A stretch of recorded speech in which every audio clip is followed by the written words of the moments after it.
What's up everyone, Adam from Cape Crawlers, and today we're taking a look at the portal axle kit from Mofo RC. So I've been waiting for this kit for a long time. A lot of people ask me why I don't run portal axles on my other rigs, because I run the RC all-wheel drive units on the flagship build of the Jeep Gladiator. And the answer to that is twofold. One is that I haven't really felt the pressing need to put portals on another build, but the other is that I've just been waiting for other manufacturers to put out portals for me to try, because I really want to try something different to have something to compare it to the RC all-wheel drive units that I already have. Well, now I've got my hands on the Mofo RC portals, and I'm really excited because I've been waiting almost exclusively just for this kit, and now we got our hands on it. Well, this is an awesome kit from Mofo. It utilizes the stock axle housings, so you're buying the portal boxes themselves, and they bolt onto your existing axles. That's great for a number of reasons. One is that it keeps the cost low. It's $50 for this complete kit. I couldn't believe the price. I actually texted Nick from Mofo and I wanted to confirm. I was ready to buy 2 of these. But no, it's $50 for the set of 4 portals. And they utilize your stock hardware, so they're really easy to install. There's also an add-on for a rear steering option for $20. So I got the rear steer kit. We're going to put this on Snaggletooth, the deadbolt. So it was $70 to do the complete 4-wheel steering all brass portal kit.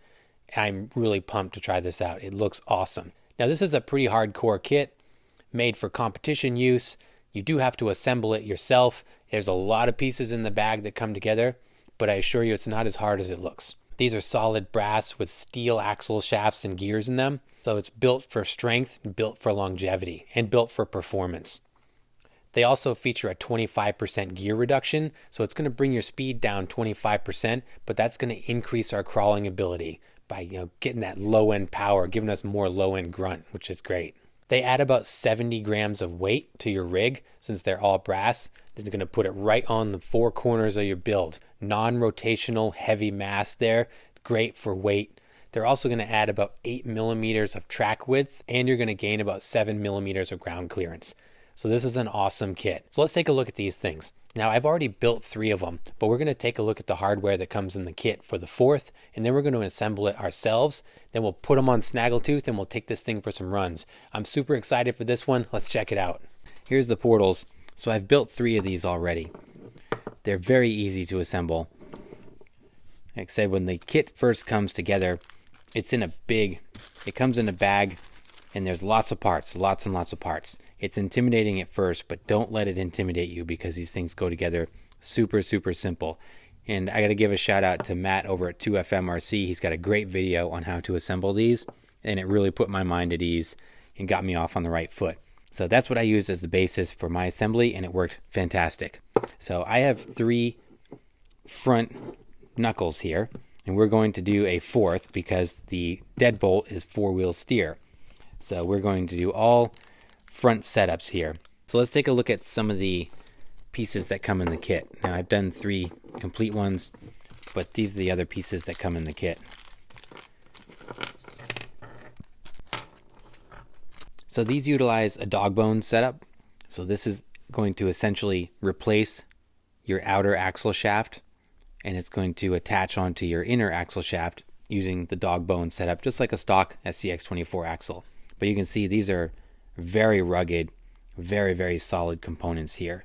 When we assemble this, I'll show you exactly how it works. But let's just look at the pieces right now. So you have kind of your inner shaft here that attaches to the axle and the housing.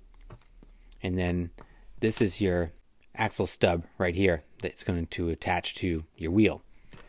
And they mesh together like that inside the brass housings. You've got your knuckles here for the front. If it was the rear, you would just have a housing like that. You wouldn't have the knuckle. So it comes with everything in the kit. The whole kit is complete. There's a upgrade to a 4-wheel steering setup, which is what I got, which is how I got the extra knuckles and hardware to do the rears, to do the 4-wheel steering setup. These are your axle shafts for the rear of the kit. So if you did not have a 4-wheel steering kit, this is what you would use. And this just replaces your axle shaft in the rear. So you're going to pull out your old one, you're going to pop this one in, you're going to just assemble it the same way. I'll show you when we do this together, but that's how it just basically goes together just like this, and your axle shaft comes off down here. It'll make more sense when you see it all together. But again, these are very, very thick axle shafts. The hardware is so solid, and I expect nothing less from Mofo. I mean, he just makes fantastic parts. These are no exception, beautifully made. The 3 that I've assembled, fit and finish was perfect. They went together extremely well. The action on these is so silky smooth. There is just no friction whatsoever in these gears. Very, very high quality hardware. I love it. I'm super excited to put these on. So let's get into this. We're going to assemble the last portal here. We'll do it together. I'm going to move the camera over my shoulder and we'll do it live here. And then we're going to bolt them up to Snaggletooth and see how they work. Let's do it, guys. Let's dive into this last one here. So first thing we're going to do, we're going to take the axle shaft here with the dog bone end on it. We're going to put it through the flat part, the outside of the knuckle. We're going to put the dog bone part facing in through the knuckle. So your gear is going to be on the outside of the knuckle. Now I am going to take some grease and just put it on the axle shaft here.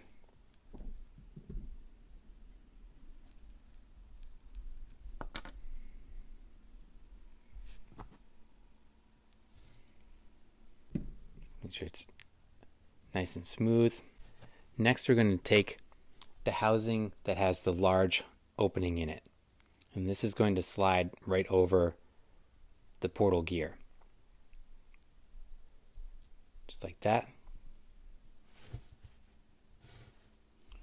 And next, we're going to take the axle stub here, and we're going to just stick it right in the indent here on the bottom.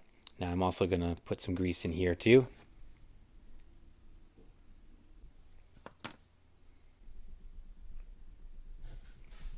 Just like that.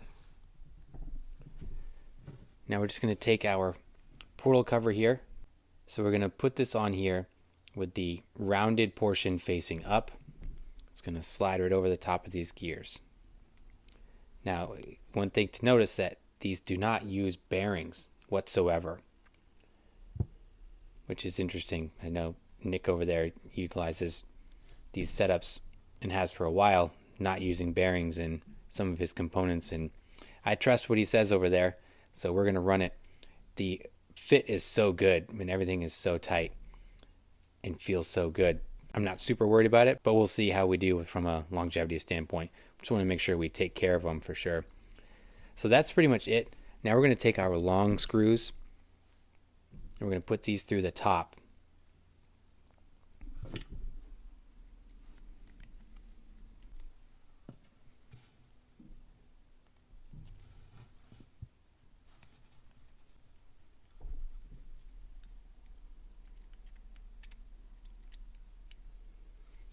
And then your shorter screws go on the bottom.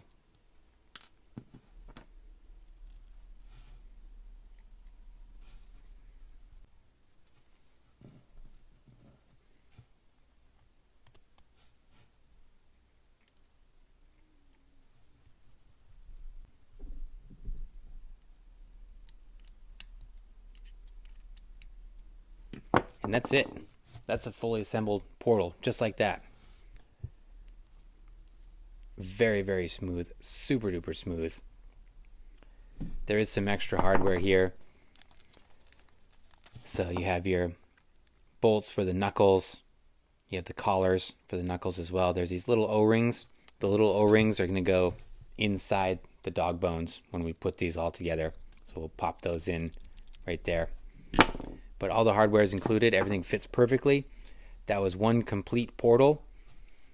If you were doing the rear, you said you would just take, instead of doing the dog bone axle shaft there and going through the knuckle, you would just be going, you'd be taking this axle shaft and you'd be going through this portal box. Otherwise, it's pretty much exactly the same. You still utilize the same axle stub that your wheel's going to attach to, but just have the longer axle shaft and you don't have the knuckles. That's it. So that's it. That's 4 complete. We're ready to go. So I'm going to start assembling these on Snaggletooth.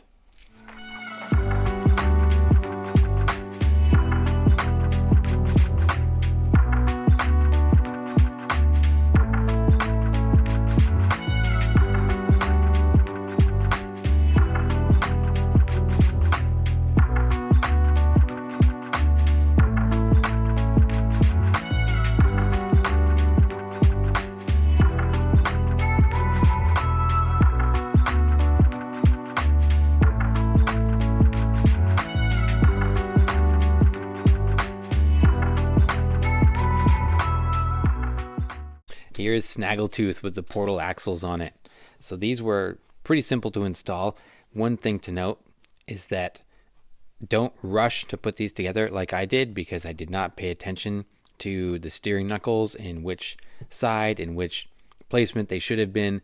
So I ended up having to rotate some of the portal boxes because I'd put them on completely upside down and backwards. So do as I say, not as I do. But we got it straightened out. Took about 30 minutes to put all 4 of them on.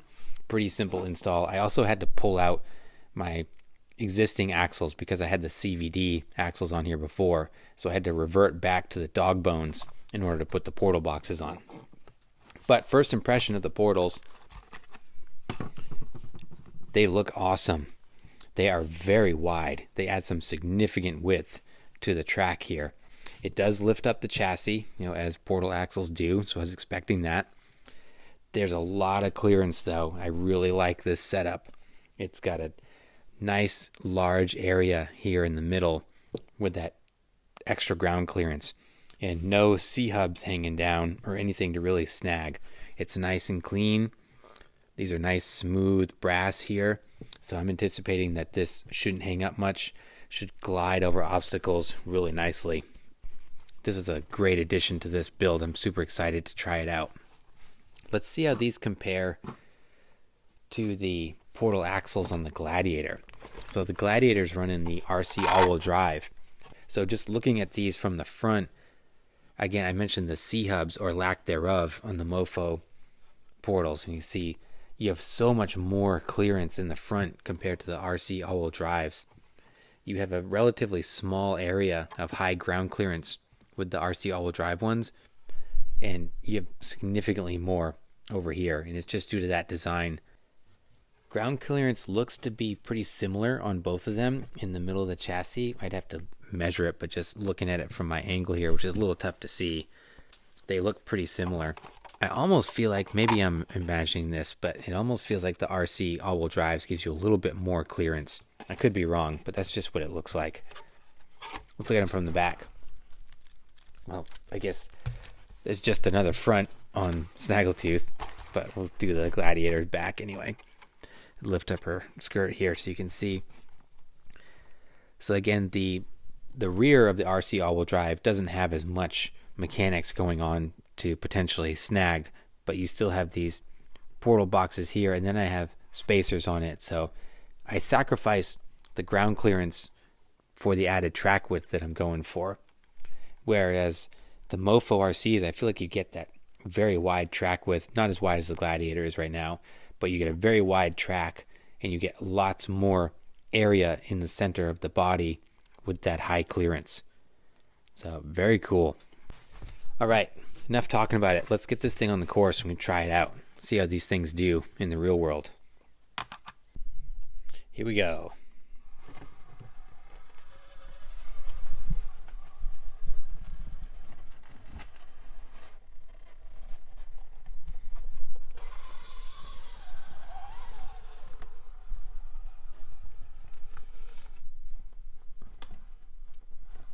Try and find places that could hang up those axles.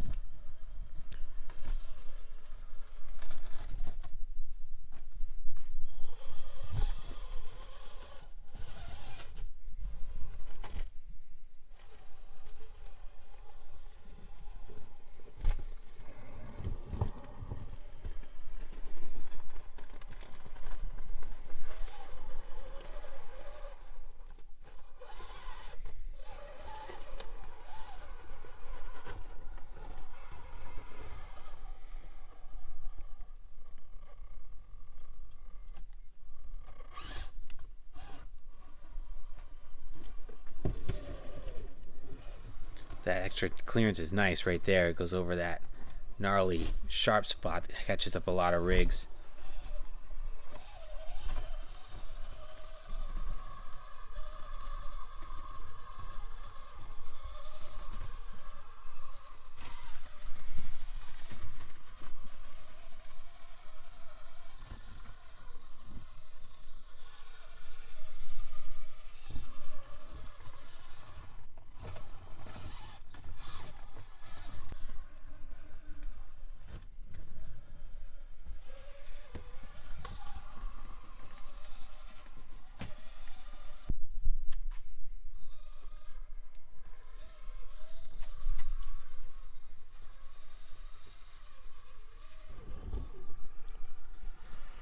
We'll go through Articulation Alley over here. This is where we can definitely test.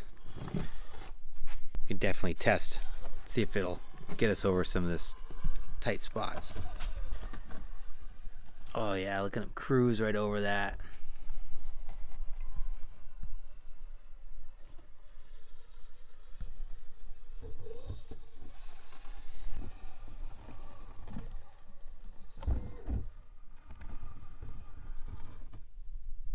There we go. Oh yeah, look at that extra clearance, so good.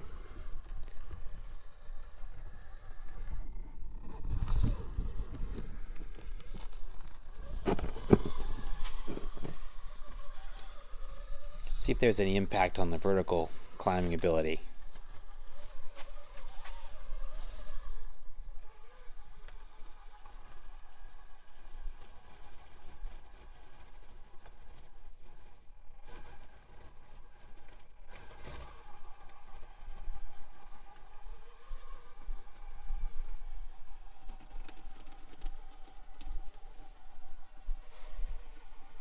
Doesn't seem to have really impacted Snaggletooth at all. We are understeering pretty hard right there though. So it does feel like the added height in the chassis and the weight distribution is kind of hurting my vertical here. Snaggletooth is really struggling, understeering all over the place here.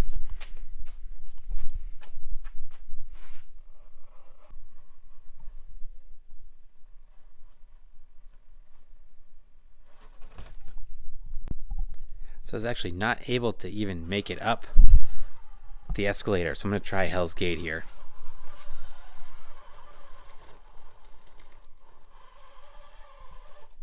Oh.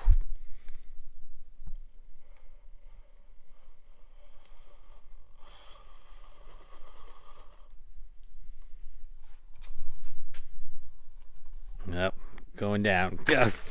So I can see what I've done from a performance standpoint. It's got the four-wheel steering on it, so you've got the weight from the servo in the back. Plus I've got... Oh, my body fell off. Snaggletooth, what are you doing? That's better. So I've got the weight from the servo, and now I've got the portals plus the higher ride height. I really just totally jacked my climbing ability. So I'm going to have to take a step back and kind of sort out my chassis here if I want to keep these portals on Snaggletooth, or if I want to just try them on another build. They're great pieces of machinery, and I definitely want to keep them and utilize them. I just got to think about what build they should be best on, and if I can sort out Snaggletooth to keep them on here. Looks like I might have broke the dog bone in the rear. So let's limp it on in back to the bench and we'll check it out. But I think that's probably going to do it for run footage here until I can get that sorted out. So we'll go see what's going on in there.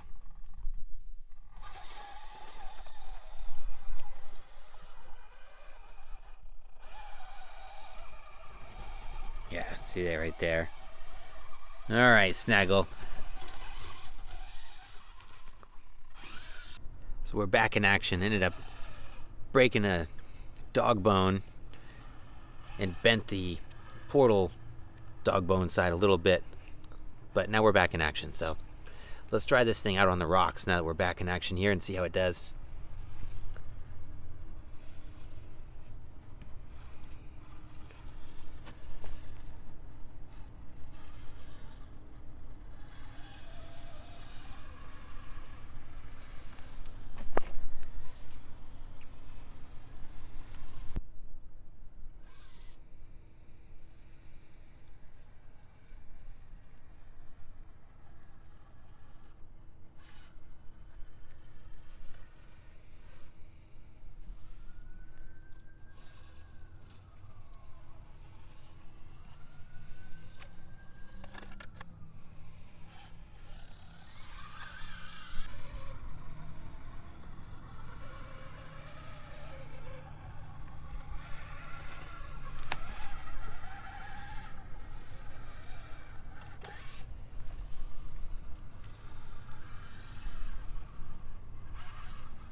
extra ground clearance at work there.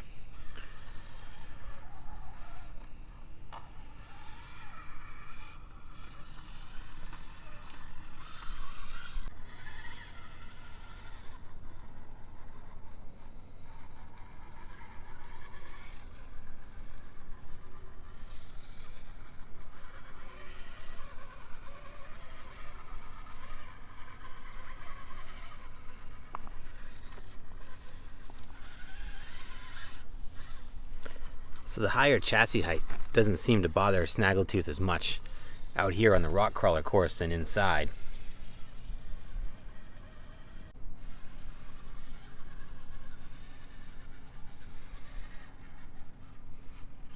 Oh, that clearance is so good.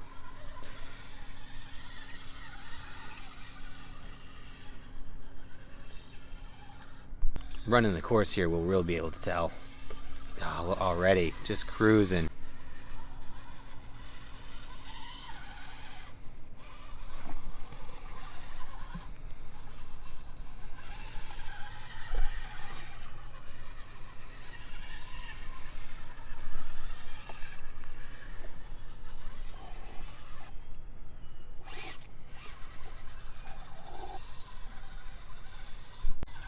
I was a little bit discouraged last night when I first put these on.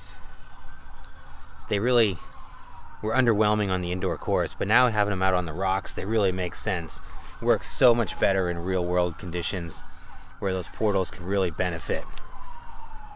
And they're holding up good today. Final thoughts on the Mofo RC brass portal axle kit. Love the kit. So glad I got it. I am super happy with it. It met and exceeded all of my expectations, and it was well worth the wait. So let's talk about it right from the beginning. So the ease of installation, these parts are precision fit. They go together so well. It's really evident that these are performance-based portal axle kits. You get a wide area underneath the body where you get that extra ground clearance, that 6 to 7 millimeters across a big surface area underneath, and that translates into real performance gains. I love my RC all-wheel drive portal axles, but I feel like they're more aesthetics than they are performance, whereas the Mofo kit is performance first and aesthetics second, but they also look great with that beautiful brass finish in the machining of these things. Gives you a lot of track width, that extra width is evident. Looks a little silly on snaggletooth, I gotta say, with the skinny tires, the comp pins, it looks a little weird, but I'm gonna get used to it, I think. It's worth it to have the kit set up the way it is. Had a little bit of trouble initially, not the portal's fault by any means, but we snapped a dog bone on the indoor course. Just got to watch out for that brushless motor, man. It's just breaking axles. I went from my CVDs, I had to get rid of the CVD axles and put the dog bones back in, and they just aren't as strong. And we found that out the hard way real quick. After that, it was seamless. I had to just be mindful of my driving style and then pop that new one in there and we were good to go. I'm just going to stock up on dog bones so I can have some extras. As with any portal kit, it is going to raise your chassis up. You get that 6 to 7 millimeters of ground clearance where you want it right underneath, but it also is going to lift up your entire chassis. So you've got to be mindful of that. That is one thing that I ran into with snaggletooth, is that it kind of offset my chassis setup and hurt me a little bit in some areas, but I just need to take a step back and sort out my chassis again, and we'll get it performing as good, if not better, than before. So just be mindful of that. You're going to want to adjust your shocks or whatever you have to do to bring your center of gravity back down to counter the extra height from the portals. Overall, I love this kit and I'm really happy I got it. It was well worth the wait. Great value for the money. Performance in spades with that extra ground clearance and the extra weight right on the four corners where you want it. Easy to install. Great fit and finish. Just a great product all around. So really happy that I got it and really impressed with it. So if you're in the market for portals and you're looking for performance focus first, this is the way to go, I think. But let me know your thoughts down below. What do you think of snaggletooth with these portals on there? I always want to hear from you guys. Thanks so much for watching. I appreciate your time. Please like and subscribe if you haven't done so, and I'll see you in the next video.